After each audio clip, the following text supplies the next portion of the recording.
The Town of Los Gatos Planning Commission meeting of Wednesday, December 12th, 2018 is now called to order. Please take a moment to silence your devices. Mr. Paulson, would you please call the roll? Thank you. Commissioner Badami? Here. Commissioner Birch? Here. Commissioner O'Donnell? Here. Commissioner Janoff? Here. Commissioner Hanson? Here. And Vice Chair Hudas. I would ask that everyone stand and join Commissioner O'Donnell in the Pledge of Allegiance. I pledge allegiance to the flag of the United States of America and to the republic for which it stands, one nation, under God, indivisible, with liberty and justice for all.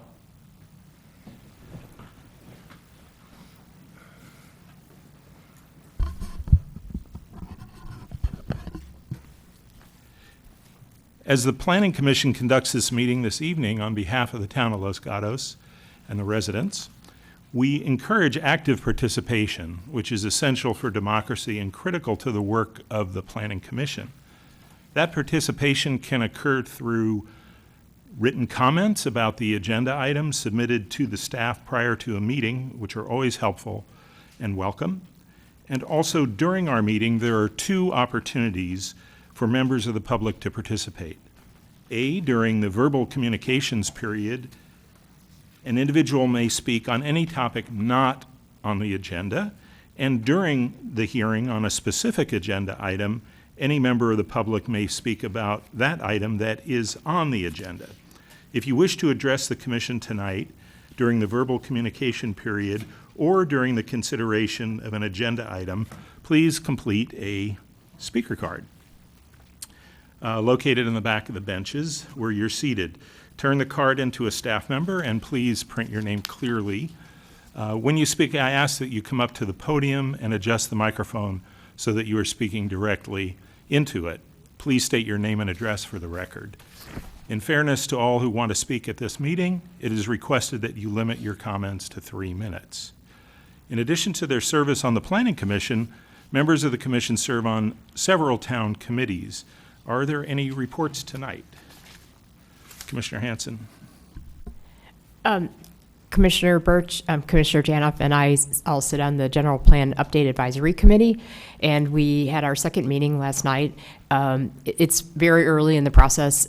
We just kicked off on October 30th with the General Plan Update Advisory Committee first meeting, and the goal would be to complete the General Plan Update by the 2020 timeframe when our current general plan will expire.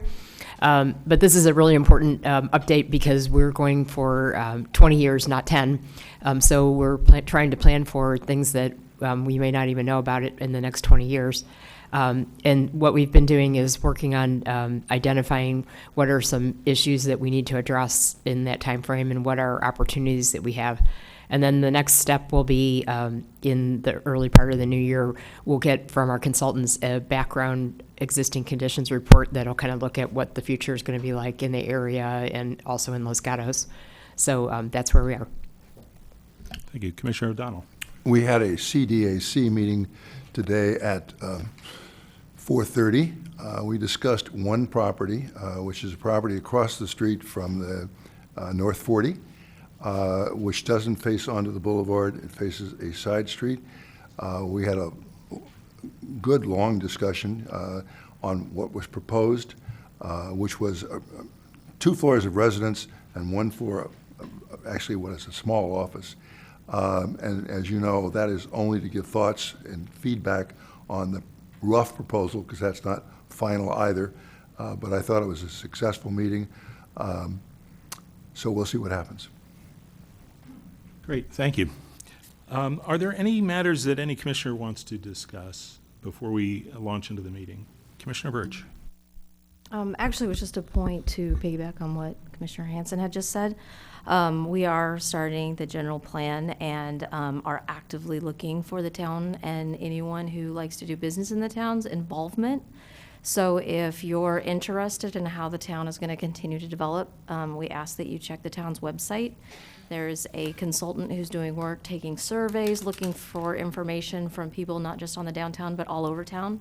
So if you or friends or family are talking about the town, please advise them to takes just a couple minutes to get on there, but they are bringing all that feedback to us at every meeting. And we know this is a very passionate town, so I encourage everyone to please check that and get involved. Great, thank you. I attended the meeting also, and I think it's really a great opportunity to help define the future of the town and what we want the town to be like in another 10, 20 years.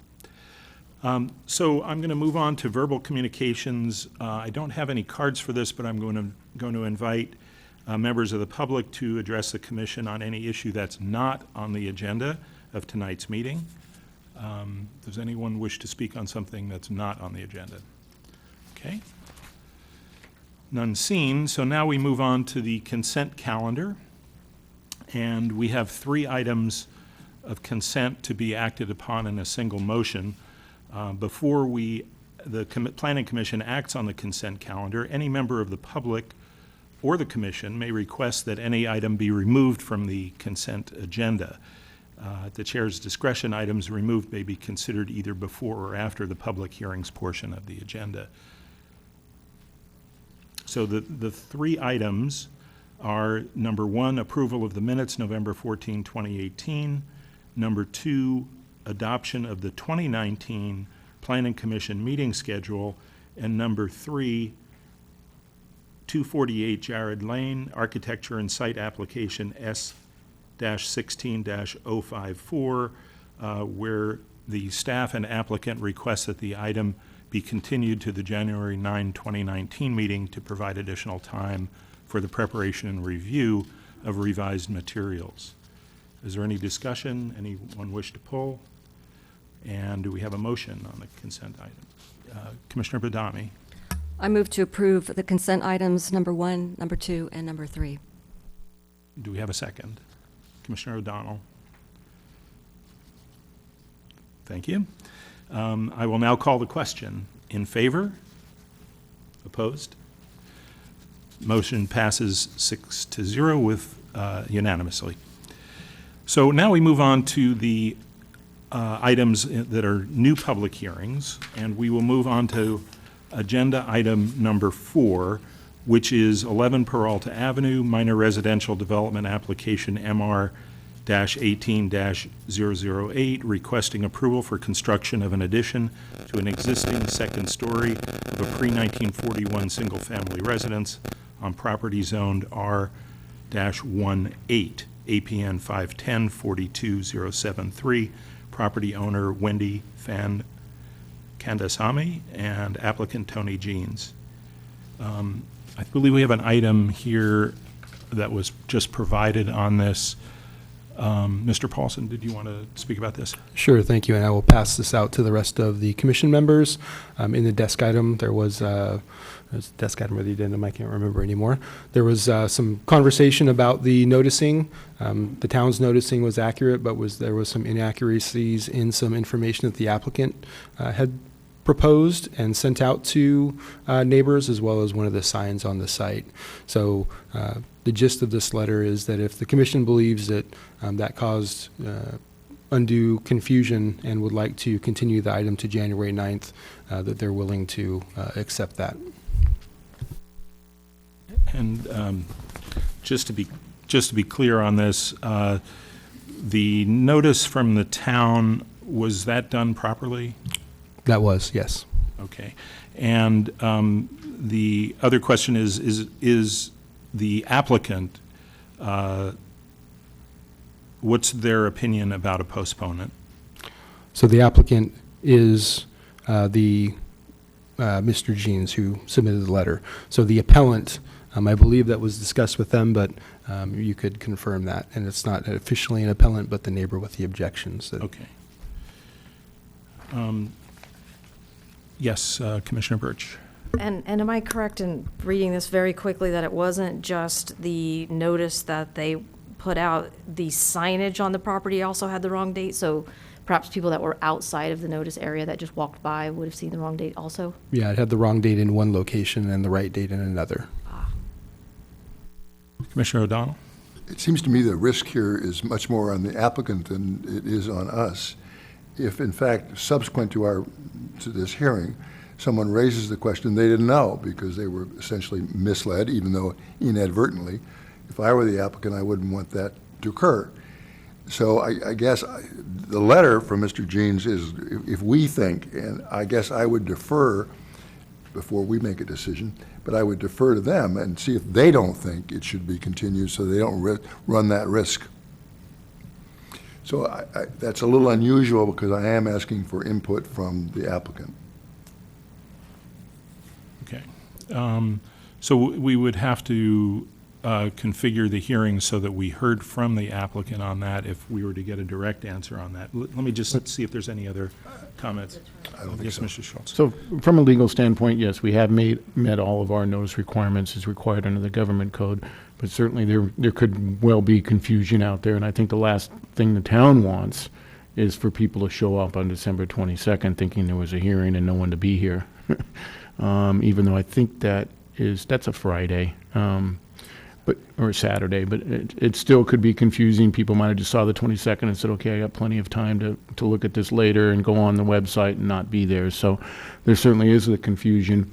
But from our standpoint, we have met it. It seems like the applicant does wanted input from you.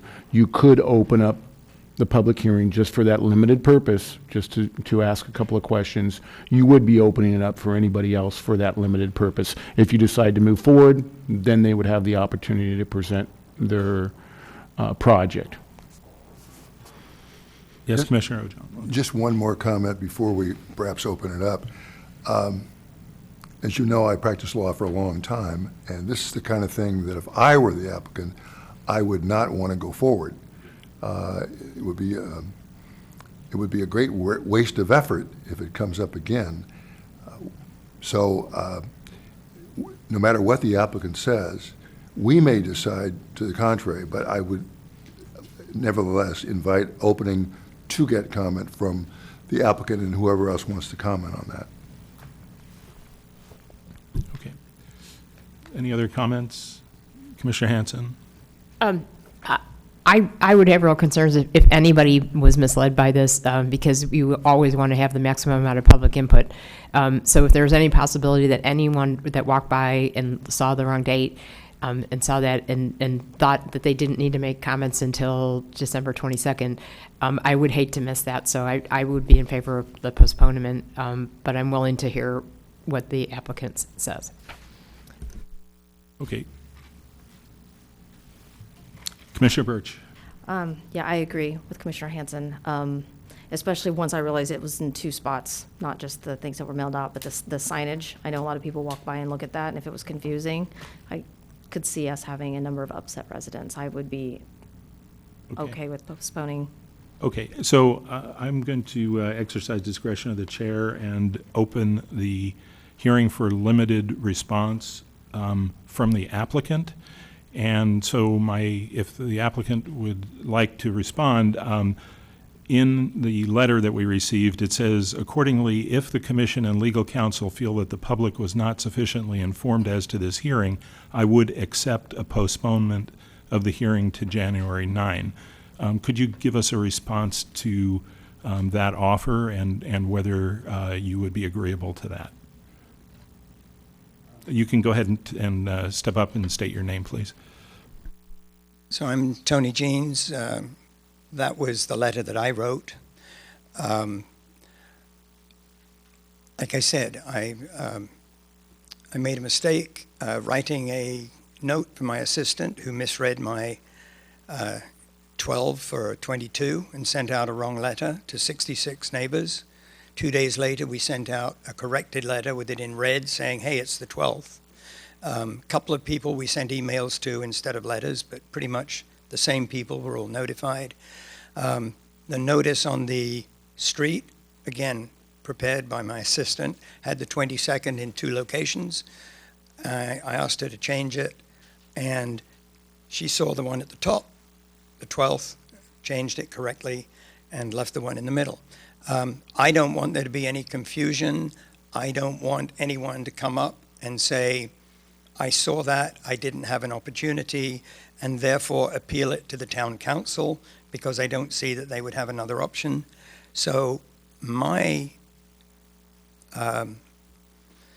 My vote would be to postpone it to a date certain, preferably January the 9th, for safety for all people. But again, I apologize for the screw-up. I apologize to all the people here who have come out unnecessarily, and hopefully you'll come again if it is postponed. Thank you, Mr. Jeans. Thank you. That helps. So we'll close, oh, I'm sorry. Well, we would leave it open for this limited purpose, so just on the continuance, not on the merits of the case. My name is John Fox. I'm the neighbor in opposition at 9 Peralta, in opposition to the 11 Peralta project. Two things.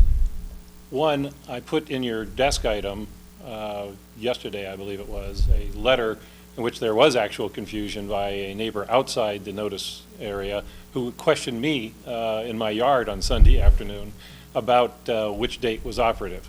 He had actual confusion and was interested in the project for some reason. I don't know the gentleman. He was just walking his dog. Second, I would ask that if we postpone it, that it be to the next date after January 9th. I'm in New York City on the 9th of January, and I'd very much like to be here for this hearing. Okay, thank you. So I will now close the. I think you got another we have one. another comment. Okay, thank you. I have no objection to the postponing of the hearing. However, I will not be here on January 9th, and I had planned to speak today. So if you do postpone it to January 9th, I would like the opportunity to speak before you adjourn. Would you be here on the 23rd? Which is the following?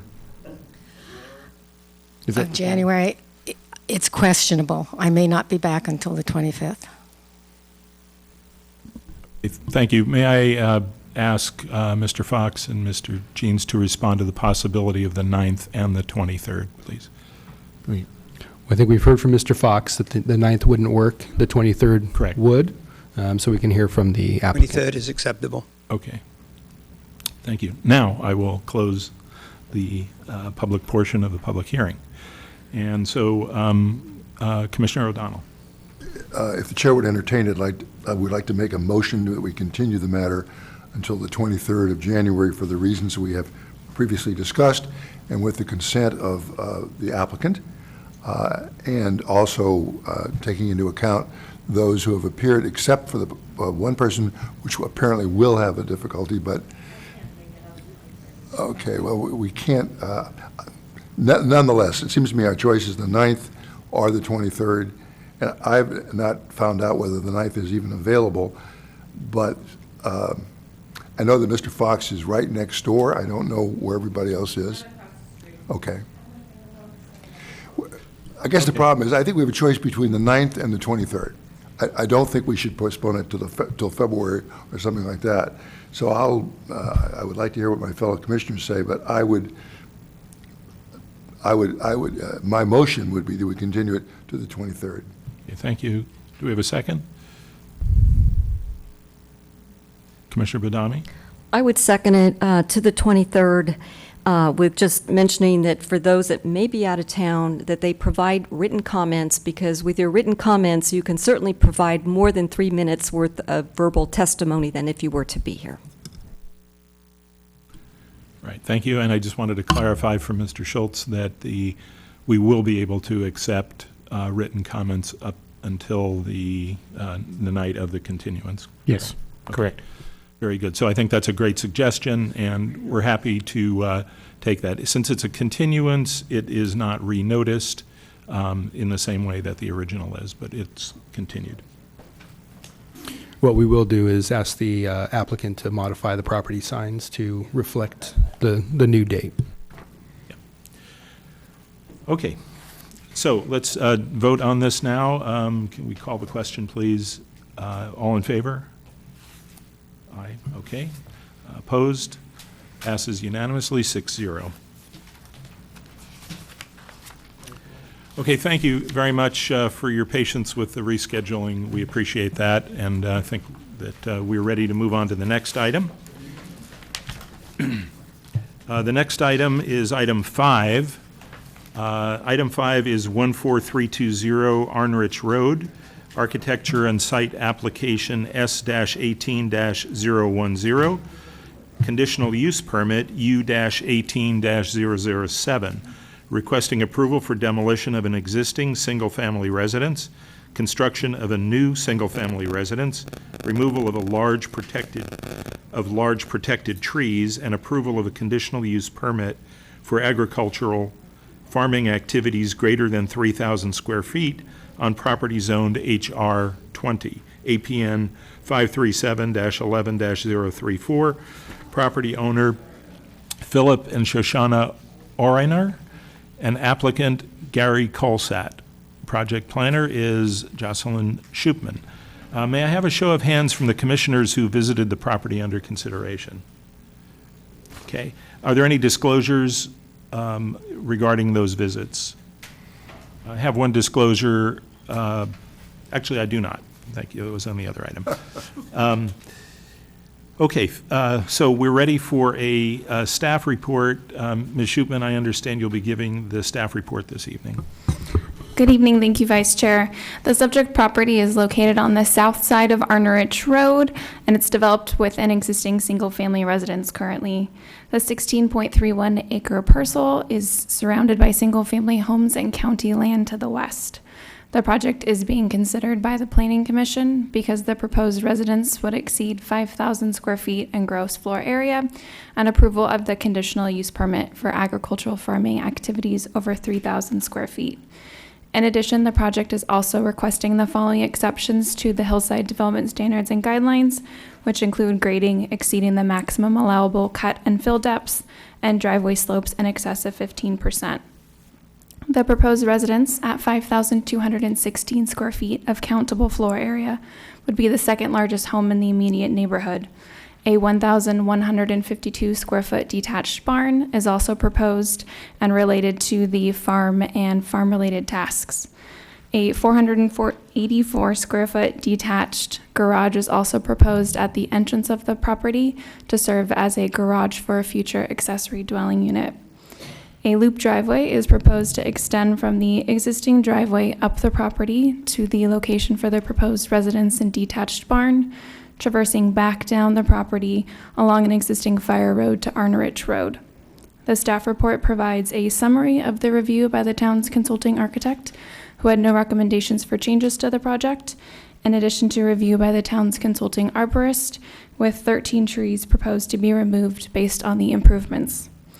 An agricultural use, except for dairying, is a permitted use in the hillside zone. The applicant's request for agricultural farming activities includes vegetable gardens, herbs, flowers, mixed fruit orchards, as well as livestock, which requires a conditional use permit.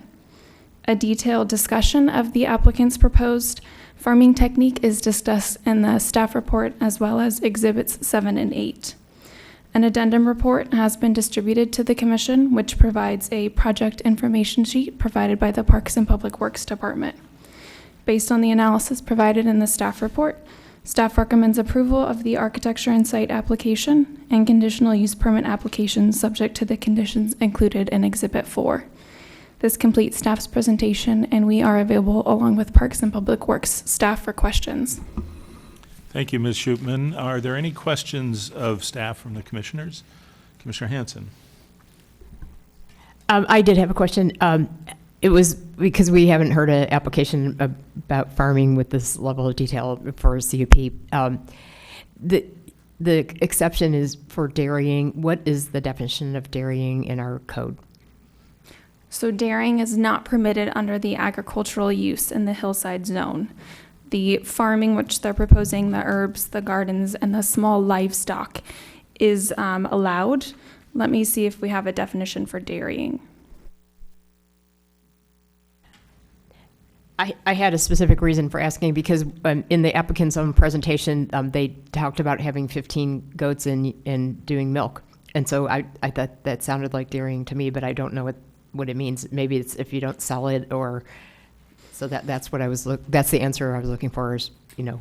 So Section 4 of the town code relates to animals, and that section does define goats as being allowed as part of the small livestock farming. even if it's being used for dairying?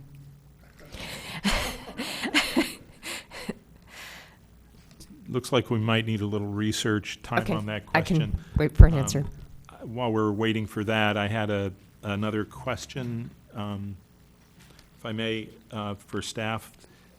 There was a suggestion in the letter from Mr. Colsat on page 3 of 5 about the amount of grading that's required, and discussion about the fire truck turnout. And so the letter states, if the fire department would allow, this turnout could be moved approximately 100 feet and require much less grading. So my question for staff is, has this option of moving it been explored with the fire department? Yes, the option was reviewed by the fire department, and they were not in favor of granting exception to that requirement for turnouts. Okay, great. Thank you for your answer on that.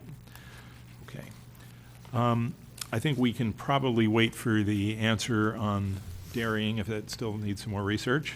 We don't have a definition in the town code for dairying that's in the zoning code. I'll check the bigger code.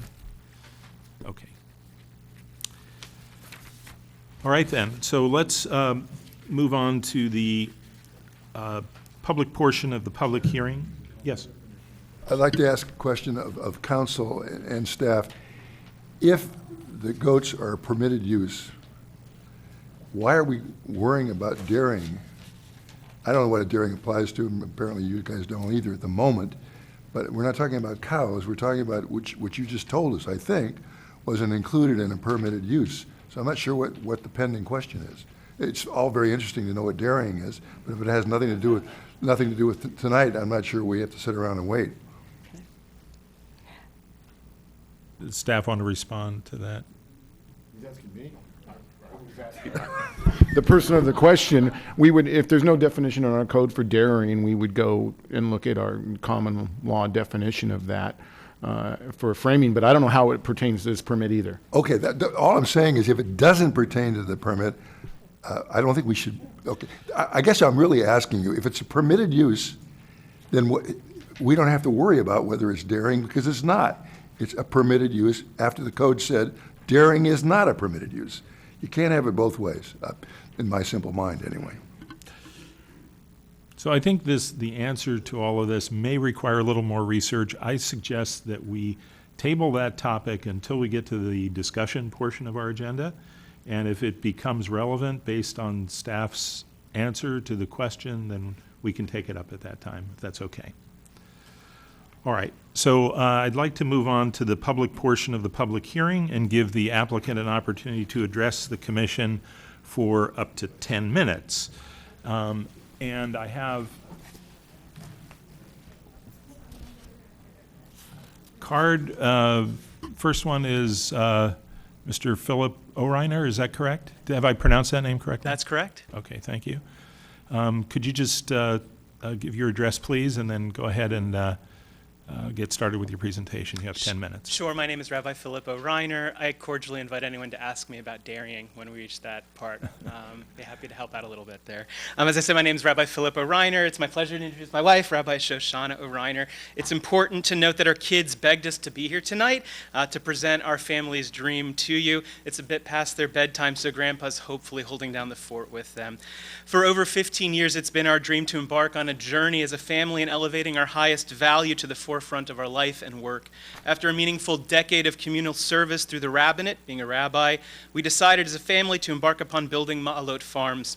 We're excited to share that vision with you tonight and gain the Planning Commission's approval of not just a house or a road, but rather a holistic endeavor meticulously designed to conserve and regenerate the beauty, biodiversity, and robust ecology of a small piece of the Los Gatos hillside at 14320 Arnerich Road. Over a 2.5-year period, we explored numerous properties throughout Silicon Valley and the Santa Cruz Mountains. Ultimately, this plot, a beautiful confluence of majestic oak forest, meadow, and a dying walnut orchard, simply called to us. The property is rural, neighborly, removed from the hustle and bustle of downtown Los Gatos and its environs where our children attend school, and surrounded by vineyards, raw land, and the Sierra Azul Open Space Preserve. Of all the myriad properties we looked at, this property is best suited for creating a regenerative and sustainable ecosystem as a platform for our life's mission and helping others in the greater San Jose area gain skills for living and resiliency. In short, our vision is to create a permaculture-based homestead, leveraging the use of perennial plants to build environmental resilience and regeneration, sequester carbon, increase biodiversity, bolster fire resistance, enrich and stabilize the land, all while providing sustenance for us and others. We also look forward to helping our neighbors and fellow community members in incorporating some of these techniques and practices into their own lives in easy, affordable, and impactful ways. In fact, we've had the great pleasure to meet with most of our neighbors multiple times, and all seem very excited to be a part of this with us and to benefit from the bounty, abundance, and conservancy skills and techniques that we're looking to bring not just to our property, but to our entire area. We're mindful of the rich agricultural history of Los Gatos and the greater San Jose area and seek to help preserve those roots and our collective local heritage. However, it's important to note that our homestead will not look anything like a traditional farm with row crops or even straight lines and cultivated look you might see in a vineyard or traditional orchard. Shoshana is showing you the difference between a traditional orchard and what a food forest looks like in a permaculture environment. Certainly the property poses plenty of challenges, particularly in designing access and shelter. It was imperative to site the house and barn in a central location on the property with line of sight and easy access to our food forest and orchards, where we and our livestock will be spending the majority of our time each day working with the land. The driveway is critical to providing access to the breadth of the property for ease of moving small equipment, starts, and harvest with ease. We're blessed to have assembled a top-notch team of geologists, geohydrologists, arborists, scientists, and an internationally renowned permaculture design firm to help us build Malot Farms. I'm going to turn the microphone over to some of the members of our team to address some of the finer architectural and engineering details.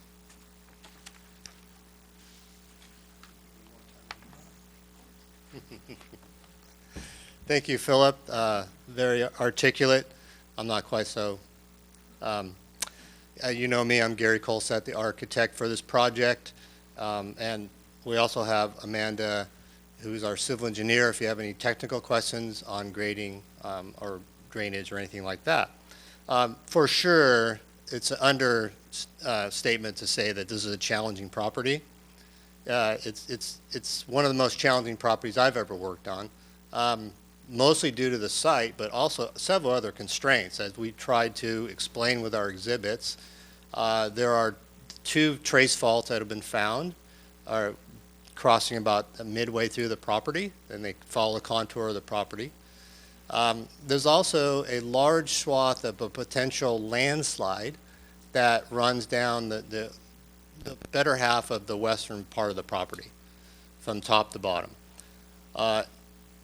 Add to that, we have a lot of slope that's over 30%. So if you know what LRDA is, a least restricted development area, that's defined by slopes of less than 30%.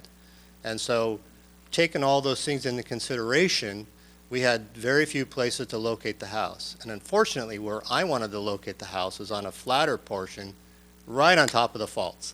So that wasn't an option, so we looked at the next possible location to sliding it down, and with the blessing of not only our geologist, but the town's peer review consultant, we have agreed on some setbacks to these fault lines, which were discovered, by the way, with trenching. And this location that we placed the house seems to be the right spot for multiple reasons. One, it preserved the few oak trees that were in this portion of the property, and we can use those as screening. And it also gave us the benefit of the view for this property. Has a slight view looking down into the Santa Clara Valley. You don't see Los Gatos at all, but you do see San Jose. And so that's exciting, but it's also, as Philip mentioned, it's centrally located on the property, which is super important for them because they need to get all the way around this property for their farming reasons. I want to say that locating non-habitable structures like barns and garages is permitted. So if you're questioning why we've located some structures in the fault zones, that is allowed by law. So that's where we've taken advantage of the siting for that. And if you will, we kind of have taken a clustered approach. So when you do subdivisions, one of the techniques that is suggested in the hillside standards is to cluster the homes. And so this is kind of a play on that, where we're putting the buildings closer together so you don't have buildings dotted around the property. Also, well, let me talk about the house real quick. This house has a reverse floor plan. It's built on the slope, so you're going to enter on the upper level. All the living areas are on that to take advantage of the views and also the light that goes up the hill. We plan on doing some small terracing up the hill, which is shown on the plan, for some patios. We also have bedrooms down below. This home is parallel with the contours, and it fits with the height limits, and also was reviewed by Larry Cannon, and he had no recommendations. He was in favor of the house as designed.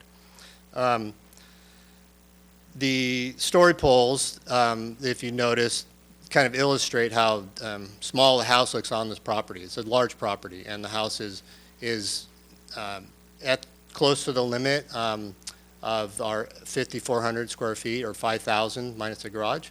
But what puts us over the FAR for tonight is a detached garage down at the bottom of the hill for our future ADU that we're going to plan.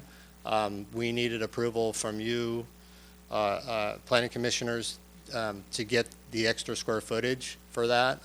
We initially had our ADU on the plan, but staff recommended that we pull it because just to keep things clear as far as discretionary review of ADUs. The road itself was walked several times by us, the civil engineers, owners, and it felt so much more natural to follow these old dirt roads that were cut into this property, who knows when, probably from the orchard time. And so we basically planned the majority of our road by that. We did look at options to reduce some of the slope, but they increased the length of the driveway so much, and we were trying to minimize those lengths. We do have a 16% slope in some areas, which is barely noticeable above 15%. And we have the turnouts required.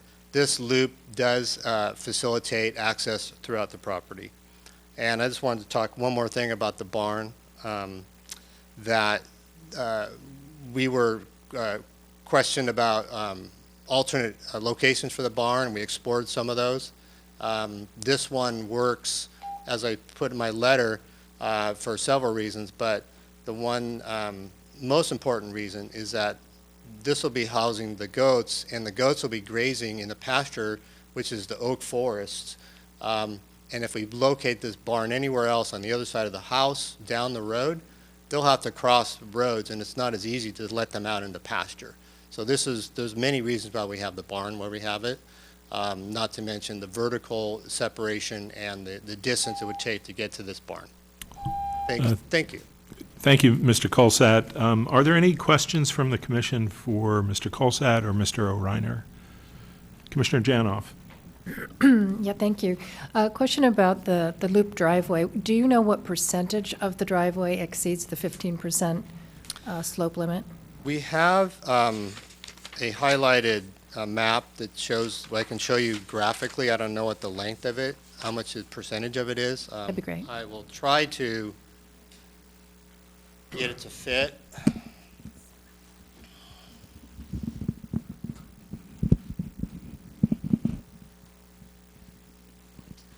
Thank you. I don't know if the colors are coming through, but this section is technically 16%, and this section is 16%. It's a good majority of it if you look at it. This is the other half of the property, which it just shows a little bit more. So I would guesstimate it's 66%. Yes. Good, thank you. Commissioner Hanson. I heard all the comments about the, why the barn is where it is, but as was mentioned in the staff report, there is a difference in amount of cut and fill required if the barn were somewhere else. So I just wanted to understand what the difference would be relative to the, to know kind of what we're missing if we, go the route that does that make sense? Okay. Yeah. We're asking for an exception to the cut for the barn by an additional 4 feet 5 inches or something. You're allowed to cut up to 4 feet for accessory structures. Garages are allowed to cut 8 feet. So what we're asking you to treat this as a garage. The other location that we looked at would have probably 3 or 4 feet of cut and 4 feet of fill. This one has no fill, it's full cut. So it's a similar amount if you look at the balance of the cut and fill versus purely cut. And it just still does come at quite a cost to the occupants. Right, I understand. Not to the goats, but to the caretakers.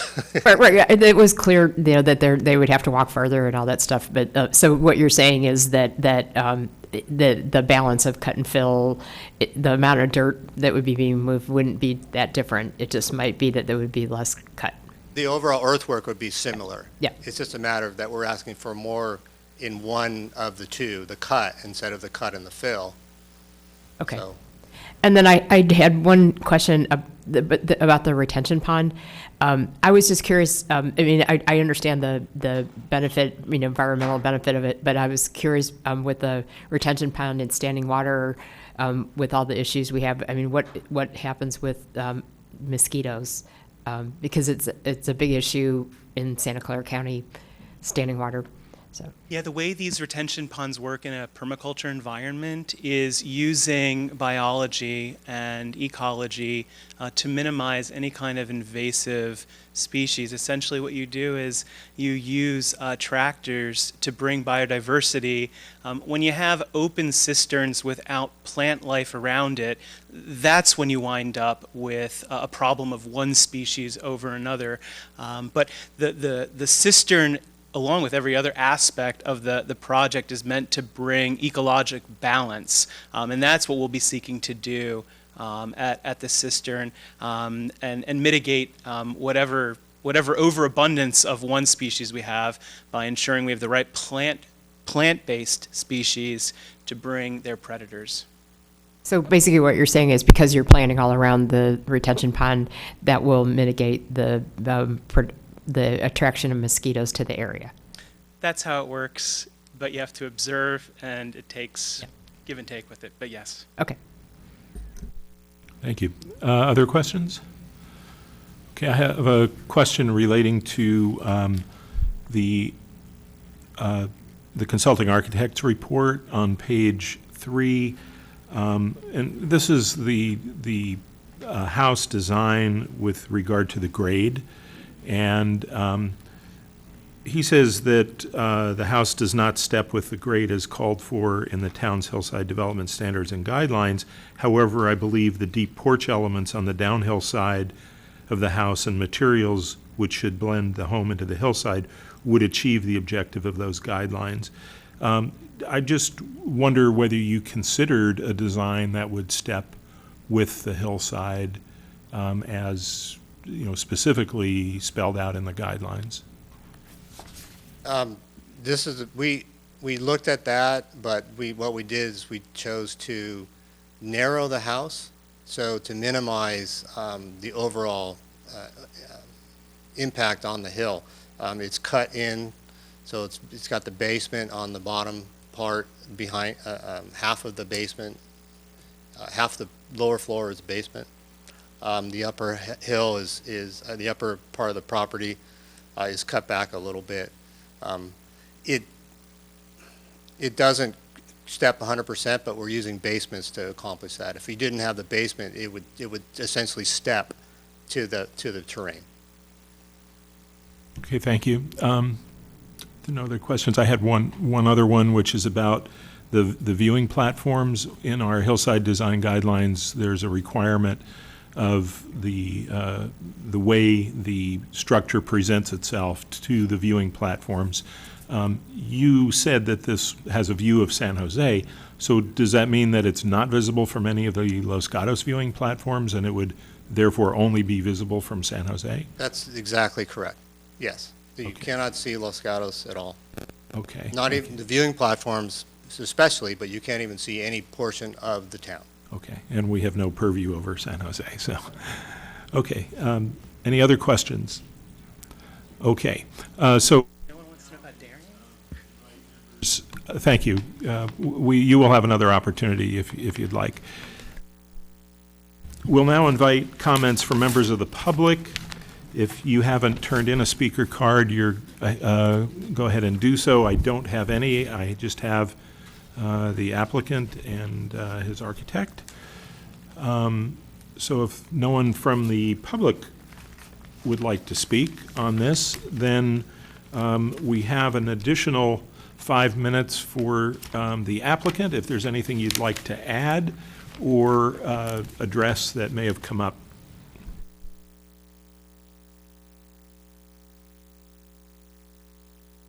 So I'll go first. I just wanted to say that we've been working on this project for over a year with the town. We submitted in November, I believe, of 2017. And over and over and over and over again, Mr. Bagley hounded us on grades and retaining wall heights and this and that. And we kept saying, why are you being so harsh on us? Why are you being so picky and with the magnifying glass and everything? And he goes, because I want to make sure that everything you're doing is up to snuff, you know? You've crossed all your T's and dotted all your I's, and as big of a pain in the you-know-what it was, I think in the end it helps us to stand up here today with the complete confidence that the town has 100% vetted this project. So. Okay. I'll say one word about dairying, which is that dairying almost always refers to cattle. Goats produce a fraction of the milk. We will be milking the goats, so there is dairy product involved, but it's for us and our family on a small scale that doesn't even meet the criteria for, for any other approvals that you might need to do that. So I appreciate your your response to my earlier question, and that was what I was wondering, is if you're going to sell it, and it's just for your family's use. At this point, it will be just solely be for our use. And I looked up the definition, and that's exactly what it talks about. It talks about the producing, storing, and distribution of milk products, doing a business. If there's any concern by the commission, although it's prohibited to begin with, but if you wanted to put that in the condition, you could put that in the condition that no dairying is allowed. Okay, thank you. We will now close the public portion of the public hearing and ask that the commissioners have any further questions of staff, wish to comment on the application. Commissioner Birch. I just had a question of staff, kind of a bit more procedurally. It is exceeding the 5,000 square foot because of the second, the garage that's down lower. It's about 480, or 580, I think, square feet. Since that is actually a garage, it's for a future dwelling, how procedurally does that go? We'll see another application come in if they decide to do another unit, or could you just walk me through that? Sure. So, pardon me. So the maximum allowable floor area for the residence is 6,000 square feet plus 400 square feet of exempt floor area for a garage. So the second garage that's proposed at the entrance to the property, staff worked with the applicant and gave them options to either include it as part of their application now or potentially have to come in at a future time for a minor residential application since the accessory structure exceeded 450 square feet. In addition, if they did go the route of a minor residential, they would be over 5,000 square feet gross floor area, which would then trigger them to come to Planning Commission at that time. So the applicant chose to include that garage as part of the application now. Okay, thank you for the clarification. Commissioner Hanson. I actually had almost the same question, and this is for a future application, but the statement from the architect was something along the lines of the plan for the future, caretaker's cottage was going to be 1,300 square feet. So, I mean, that if this is a future application, but wouldn't that would trigger a return to Planning Commission, but not? So accessory dwelling units are ministerial applications, meaning that they would not come before a public hearing. So they're approved at a staff level. Because of the changes that we made in our ADU policy to facilitate them getting done. Correct. But just to add to that, you mentioned 1,300 square feet. We don't allow 1,300 square feet, so that would not be possible. 1,200 would be the maximum. And if they go the ADU route, then it would not come back to you. However, if they look to the caretaker's residence, because they may not meet all of our ADU requirements, they may go down that option. That could come back before the Planning Commission. Okay, thank you. Okay, are there comments or discussion? Commissioner Janoff. Yeah, I just wanted to comment overall on the proposal. I think it's a wonderful example of how thoughtful land use makes really good sense, and it's good for the town. It's good for the biology. It just makes sense all around. The concern, I think, that I have has to do with the removal of all of the soil. But if I think about the project in its entirety, typically what we see when we have objections to removal as a result of the cut and fill is because what's happening to the property overall is sort of like a lot of hardscape and a lot of modifications that aren't integral to the land and the land use. So for me, the purpose of your farm counterbalances by far the amount of soil that's being disturbed above the recommended percentages. So I think this makes sense overall. It's a wonderful example of what can be done. You've got a wonderfully generous amount of land to work with, and I think this is a great example of how small-scale farms can be incorporated into the community and just really start to get some energy around that thoughtful kind of land use. Other commissioners? Commissioner Birch. I completely agree. We do, you are asking for a couple of exceptions in the hillside, but being where the property is located and the fact that I thought you had a good question about the view platforms, it feels like what you're asking for is honestly just making a better use for the overall site because it is a difficult, very difficult lot. I'm happy to continue saying nice things, or I could actually try to venture a motion if I can find my... Thank you. All right. Are we recommending? Yes. Yeah, okay. I recommend approval of architectural and site application S-18-010 and conditional use permit U-18-007 at 14320 Arnerick, I'm going to say that wrong, Road, requesting approval for demolition of an existing single-family residence and construction of a new single-family residence, removal of large protected trees, and approval of a conditional use permit for agricultural farming activities. And I can make those findings that the project is categorically exempt. Pursuant to the adopted guidelines for the implementation of the California Environmental Quality Act, Section 15303, new construction or conversion of small structures, and Section 15304, minor alterations to land, shown in Exhibits 2 and 3. I can make the finding that due to the constraints of the site, exceptions to the maximum cut and fill depth and driveway slope are appropriate, and the project is otherwise in compliance with the applicable sections of the Hillside Development Standards, also shown in Exhibit 2. And I think with that, I would also make the note for any future questions that there was an option for the drive to be changed that was reviewed by the fire department, and they did not want to make that change, which probably would have altered this exemption. I can make the finding that the project complies with the Hillside Specific Plan, shown in Exhibit 2. Make the required considerations as required by Section 29.20.150 of the Town Code for granting approval of an architectural and site application, also in Exhibit 2. Make the findings as required by Section 29.20.190 of the Town Code for granting approval of a conditional use permit, Exhibit 3, and approval of this architectural and site application S-18-010 and conditional use permit U-18-007 with the conditions contained in Exhibit 4 and the development plans in Exhibit 14. That's a lot. Thank you. Do we have a second? Commissioner O'Donnell? Commissioner O'Donnell, you second? Okay, thank you.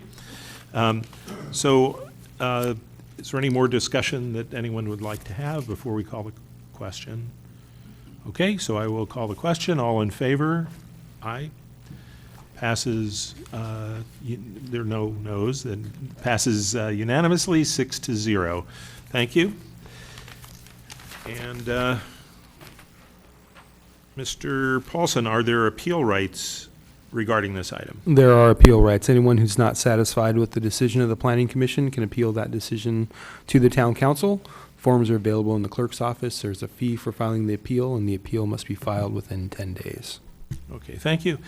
And Mr. Paulson, do you have a report on community development? Just very briefly, last week the council introduced a portion of the fence ordinance regulations. Didn't include the specific hillside regulations, which will be going back to the policy committee next Thursday. And so that will go for second reading on the 18th, I believe, for that first portion of the fencing. So will there still be discussion on next Thursday? Next Thursday, there will be discussion on the hillside. Specifically, the direction from the policy committee at the last meeting was to turn the fence and wall sections of the hillside guidelines into code language. So we have attempted to do that, and we'll be forwarding it to that to them for their discussion and then next steps and direction. And it might have to come back to you if those changes are a tremendous amount of changes from when you last reviewed it. The government code requires you to look at it again. So we'll have to make that determination on whether you have to look at it again. Okay. And lastly, I would say, besides that, something to look forward to. I hope everyone enjoys the holiday season. And I have one more that council did, though. You'll see a change on your agenda, the council matters or the commissioner matters, where you talk about anything that happened, or in the historical commission, when you talk about that at the beginning, that's moved to the end of the agenda. So they did a change in the order of agenda, and so you'll see that at the end of your agenda instead of the beginning of your agenda. Okay, thank you. Thank you all for participating in this meeting. On behalf of the commission, I would like to hope that you had a wonderful Hanukkah and that you have the best for the upcoming holidays. Have a Merry Christmas, Happy Holidays, and Happy New Year, and please stay safe. Thank you. This meeting is adjourned.